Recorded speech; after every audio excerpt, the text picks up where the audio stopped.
¿Qué harías si tu libertad tuviera un precio tan alto que tu infancia fuera la moneda de cambio? En un rincón olvidado del mundo, donde el viento levanta más polvo que esperanzas, la historia de Zola comenzó como un susurro y terminó como un rugido que estremecería conciencias. Aquella mañana, el sol no calentaba, solo iluminaba. Los rayos caían sobre las tablas desgastadas de la cabaña donde Zola, de apenas 12 años, temblaba en silencio, vestida con un vestido blanco prestado que olía a naftalina y despedidas. El velo que cubría su rostro picaba como espinas, no por el material, sino por lo que significaba. Afuera, un grupo de vecinos se había reunido.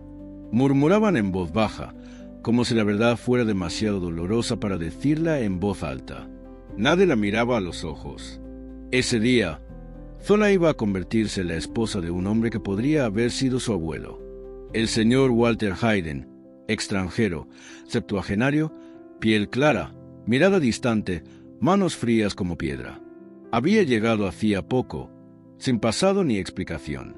Solo una maleta cara, una cuenta bancaria abultada y una oferta imposible de rechazar. 10 días antes, su hermano menor había colapsado por una fiebre que no cedía. La clínica más cercana lo rechazó por falta de pago. La madre de Zola vendió lo poco que tenía: su máquina de coser, sus anillos, los libros escolares de su hija. Pero no fue suficiente. Y entonces, como un espectro de otro mundo, apareció él. Walter. Nadie sabía de dónde venía ni por qué estaba allí.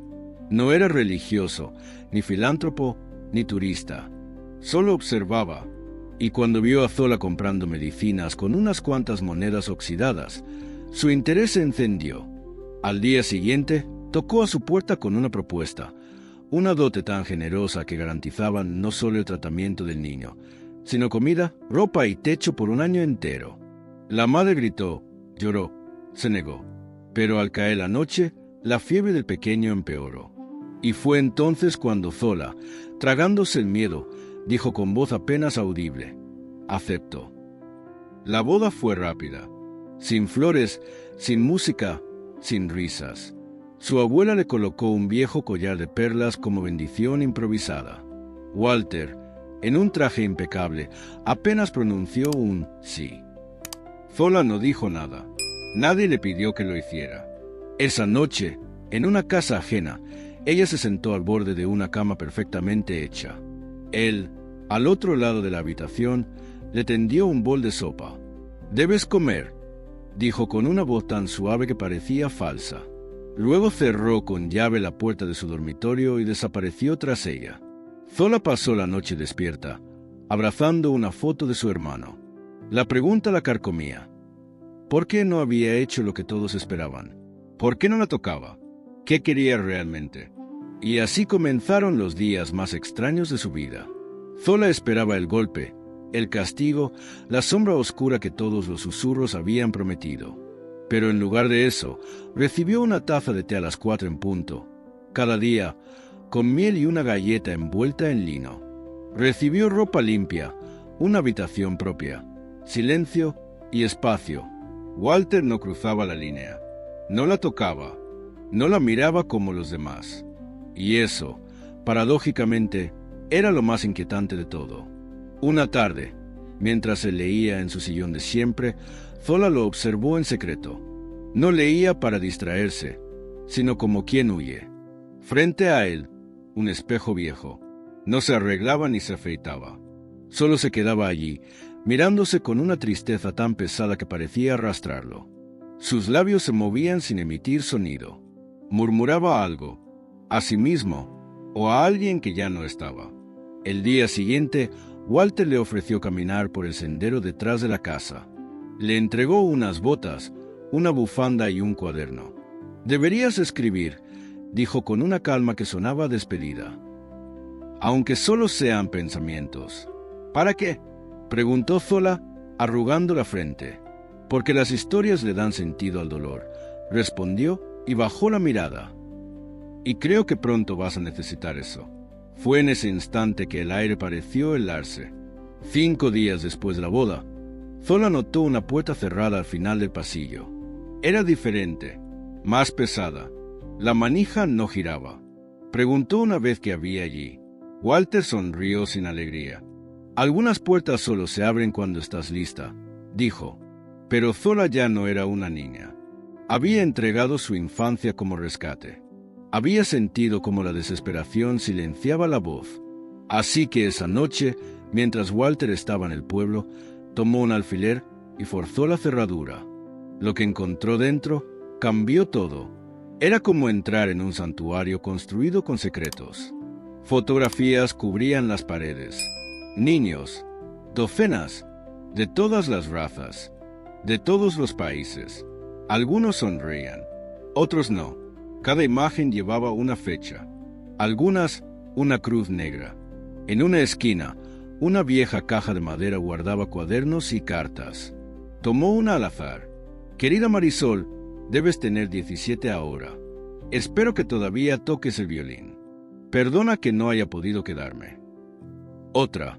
A chica, las estrellas brillaban más cuando cantabas. Ojalá hayas encontrado a tu madre. Y luego, una que hizo que a Zola se le cortara el aliento. Para Zola, aún no lo sabes, pero lo sabrás. Solo espero vivir lo suficiente para verte sonreír de verdad. Sintió el papel latir entre sus dedos. ¿Por qué su nombre estaba ahí? ¿Por qué una carta de despedida escrita antes de que ella supiera que existía? Se giró y contuvo un grito. Walter estaba en la puerta. No había ira en su rostro, solo una resignación tan honda que parecía doler. Walter cruzó el umbral sin decir palabra, cerrando la puerta con un clic suave. Se acercó a una de las fotos. Una niña vestida de amarillo, los brazos abiertos bajo un árbol en flor. Se llamaba Mira, murmuró, casi con ternura. Era de Marruecos. Tartamudeaba, pero cuando recitaba poesía, era como si hablara el cielo. Zola permanecía inmóvil, aún apretando la carta contra su pecho. Walter pasó a otra imagen. Un niño, expresión decidida. León, de China, abandonado al nacer. Le pagamos las cirugías. Quería ser enfermero. No llegó a tiempo. Eran todas niñas que, tú. Zola no pudo terminar. Walter negó con la cabeza, firme. Ninguna fue mi esposa. Eran niñas que encontré, que salvé, que el mundo olvidó. ¿Y yo? Susurró Zola con voz quebrada. ¿Porque yo? Walter se dejó caer en una silla pequeña, como si el peso de las décadas lo estuviera venciendo. Porque ibas a ser vendida de todas formas.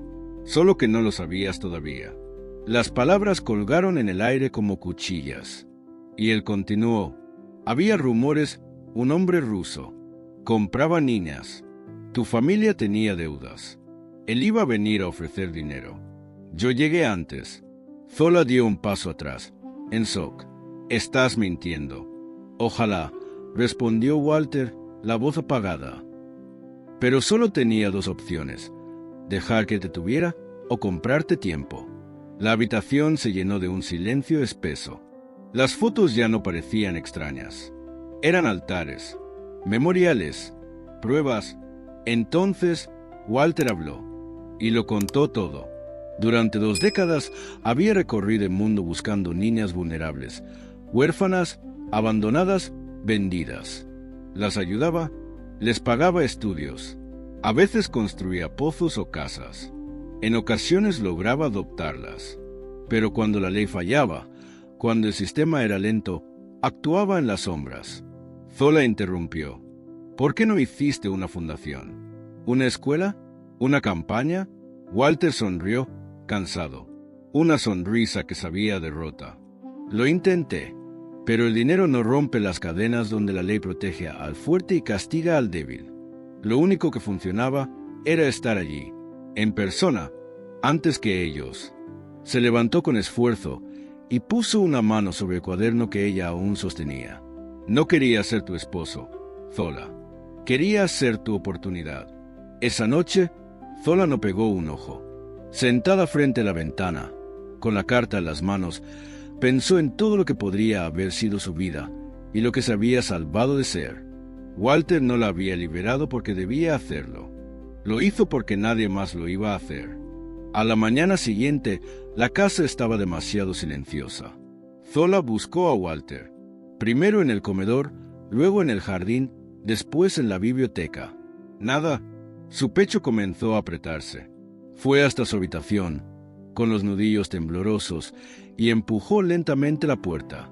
Walter yacía en la cama, de lado, como si simplemente estuviera dormido. Pero su piel ya no tenía calor.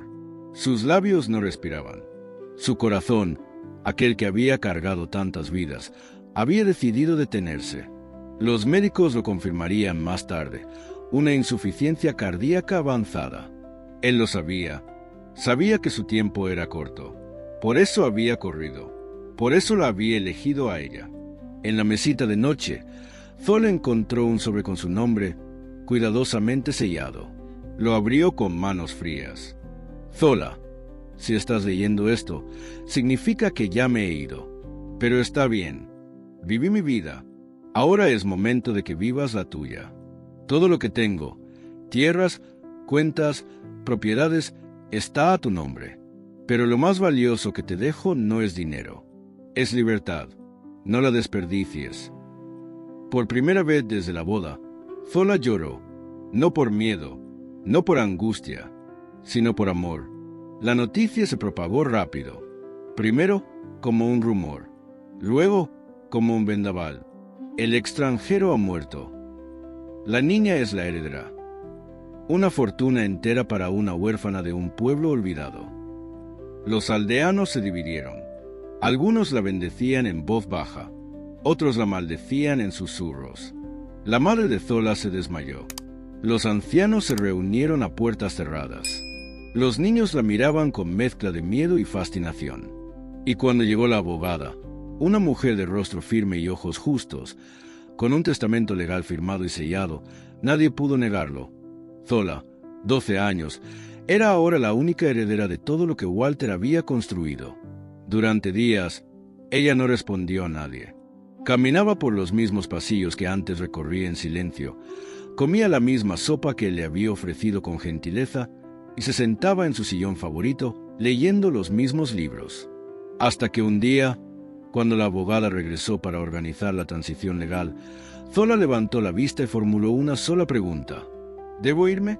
No, respondió la mujer, sorprendida. Esta casa es tuya. Walter fue muy claro. Puedes quedarte cuanto quieras. Fue entonces cuando Zola entendió lo que significaba tener llaves propias. Tomó su primera decisión, y fue una que nadie esperaba. Revisó los registros de Walter. Ordenó usar parte del dinero, no para ella, sino para el pueblo. Reparar la clínica que había rechazado su hermano. Construir una escuela en el mismo sitio donde ella solía vender hierbas en la tierra seca. Y dio una instrucción contundente. Ninguna niña menor de 14 años sería casada sin ser reportada en un nuevo registro, bajo su protección. Muchos la llamaron peligrosa, otros bruja, pero pronto comenzaron a llamarla por otro nombre. La niña que regresó con fuego. Una tarde templada, Zola caminó sola hasta el borde del cementerio. En sus manos, el retrato favorito de Walter, un espejo antiguo bajo un árbol en flor. Lo colocó junto a su lápida y se arrodilló con solemnidad. «No fuiste mi esposo, ni mi padre», susurró con voz firme. «Fuiste mi faro». El viento respondió con un suspiro entre las hojas, como si el mundo entero escuchara.